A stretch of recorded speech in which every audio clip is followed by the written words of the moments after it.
Morning everyone, materi kita kali ini mengenai passive voice ya. Oke, materi kita kali ini berhubungan dengan grammar ya, grammar yang kita pelajari tentang passive voice. Oke, passive voice, apa itu passive voice? Oke, di sini passive voice itu kalimat yang digunakan untuk memberikan penekanan yang lebih pada objek di dalam suatu kalimat daripada subjeknya, sebagai tanda bahwa objek lebih penting daripada subjek di dalam kalimat tersebut. Nah, biasanya kalimat yang menggunakan passive voice itu ialah dalam kalimat berita atau jurnalistik. Kalimat pasif lebih digunakan daripada kalimat aktif, dikarenakan karena kalimat pasif itu lebih menekankan pada objek sebagai korban atau inti dari berita karena terkena atau diberikan atau dikenai sesuatu, atau yang terkena dampak sesuatu ya. Nah, untuk pola yang digunakan, pola dalam kalimat pasif tergantung dari tenses yang digunakan. Nah, dan perbedaannya ialah hanya kalimat lengkap yang terdiri dari subjek, predikat atau kata kerja, verb ya, plus objek, yang bisa dibuat menjadi kalimat pasif. Oke, jadi kalau kalimat yang tidak memiliki objek tidak bisa dibuat menjadi kalimat pasif ya. Misalnya kalimat yang hanya terdiri dari subjek, predikat dengan adverb, kata keterangan. Nah, itu tidak bisa dijadikan kalimat pasif. Jadi kalimat yang bisa menjadi kalimat pasif ialah kalimat aktif yang memiliki minimal subjek, predikat atau kata kerja plus objek. Nah, untuk kalimat pasif bisa dihilangkan subjeknya ya, tergantung ya. Apabila biasanya mungkin subjeknya tidak terlalu penting atau titik beratnya hanya mau menekankan pada objek dalam kalimat tersebut. Kemudian apabila mau menggunakan subjek ditambahkan kata by, yang di dalam bahasa Indonesia artinya ialah oleh ya. Nah, jadi untuk pola kalimat pasif, objek ditempatkan di depan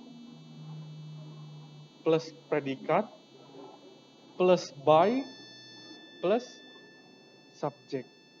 Oke. Ingat ya, untuk nanti kata perikat atau kata kerja penyesuaiannya gimana? Tergantung dari tenses yang digunakan.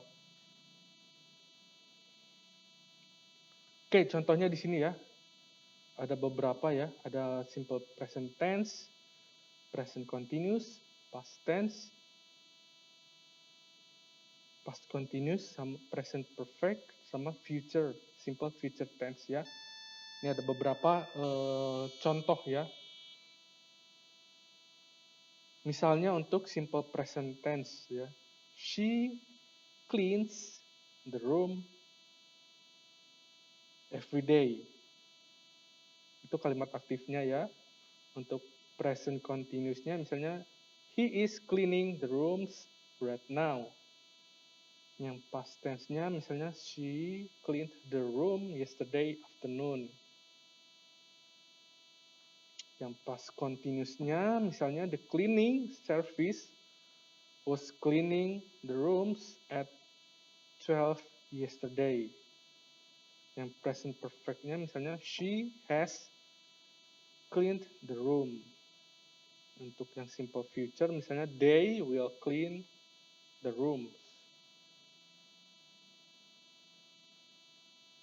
Nah, untuk kalimat pasif contohnya seperti ini ya. The room is cleaned every day. The rooms are being cleaned right now.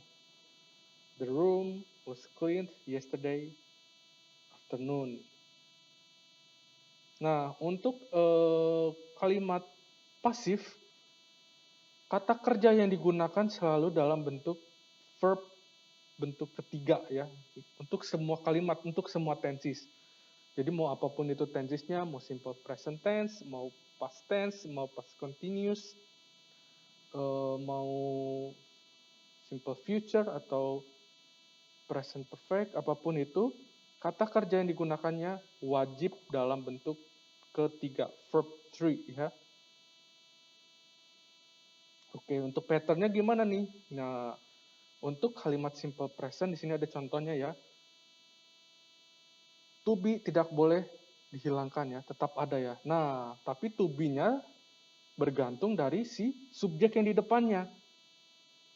The room is cleaned every day. Kenapa menggunakan is? Karena subjeknya yang digunakan objek yang ditempatkan di depan itu berupa singular atau tunggal, sehingga to be yang digunakan is. Jadi nanti penggunaan to be baik is atau are-nya nanti tergantung dari objek yang ditempatkan di depan ya. Nah, untuk kalimat continuous yang bentuk ing nanti menggunakan kata being ya. Contohnya the rooms are being cleaned right now.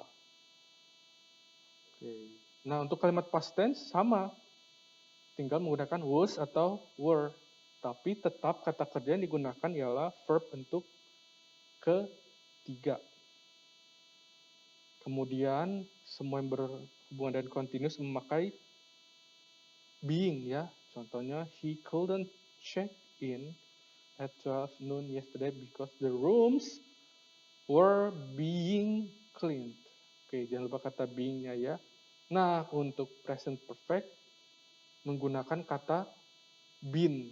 Baik present perfect maupun past perfect, jangan lupa menggunakan kata been. Contohnya, the room has been cleaned. Itu yang singular contohnya. Pluralnya gimana nih? Contohnya, the rooms have been cleaned. Kemudian ada simple future-nya, contohnya the rooms will be cleaned. Oke, itu untuk penggunaan tenses dalam kalimat pasif. Oke, kemudian di sini ada assignment, tugas. Nah, tugasnya ialah mengubah kalimat yang ada di sini, yang tertera menjadi kalimat pasif ya.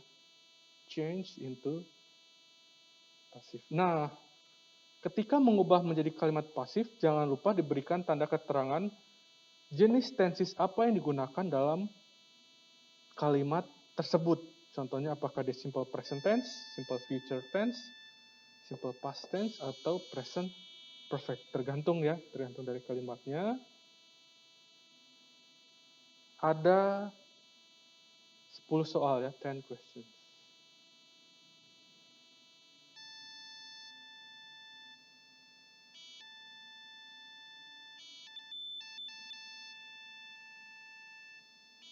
Okay, I think that's enough for the explanation. If you have any question, feel free to ask me. Okay, thank you for your attention.